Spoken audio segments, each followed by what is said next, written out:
It's super cold. I mean, this is about as cold as it can get here in Minnesota. We're experiencing some of the coldest weather temperatures and wind chills that we've experienced in the Midwest. So yeah, I did go outside today. Took my dogs out for their bathroom break. So it was cold. I mean, it was. There's no other way to explain it. This is some of the coldest air on the planet. Meanwhile, we saw a tweet from Donald Trump saying that these, or suggesting rather, that these cold temperatures actually suggest that global warming is not happening, that it's fabricated. I just want to check that out with you. What is causing these extremely cold temperatures? Could it be linked to global warming, to rising CO2 levels, for example?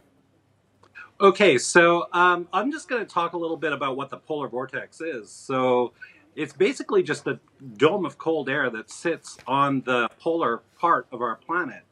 And at the leading edge of that dome of cold air is the polar front. And it rotates counterclockwise, and it basically moves from west to east in a nice wave pattern. But then, for reasons that we don't fully understand, those waves start getting elongated in a north-south pattern, and it brings Arctic outbursts. This cold Arctic air over the pole tilts this dome of cold air towards either the Europe and Asia continent, but right now it's tilted towards Canada and the United States. And so this is some of the coldest air on the planet that's basically sitting over the Midwest.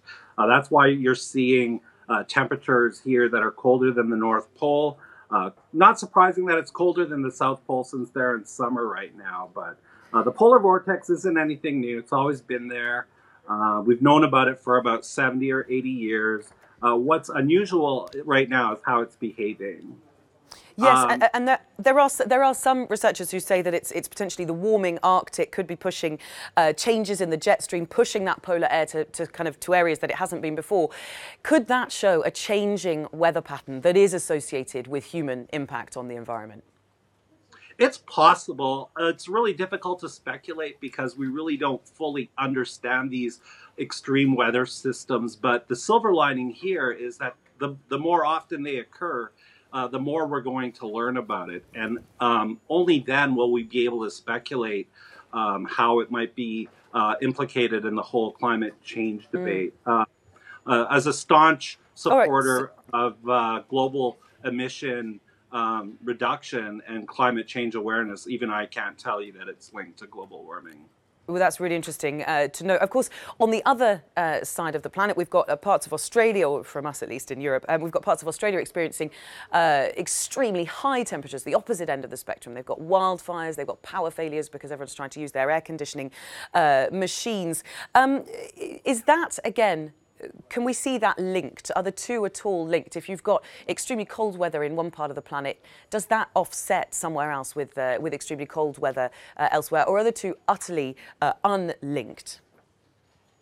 Well, there are global connections in our weather, but for the most part, the weather here in the northern hemisphere is pretty much isolated from the weather that far south in the southern hemisphere.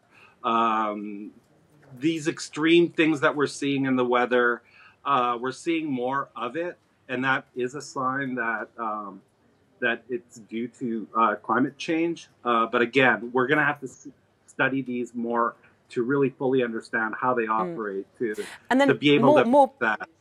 More practically on the kind of immediate, the short term, what are the immediate consequences to humans? I'm thinking of crops, of food supplies, of both these types of weather extremes, be it very, very cold weather or very, very hot weather. Yeah, I think the real story here is the wind chills, and you know we're seeing wind chills here in Minnesota as low as minus 55 Celsius, minus 45 in Chicago. Skin freezes in just a few minutes. People need to commute. They take the train, they take the bus, they walk from one place to another.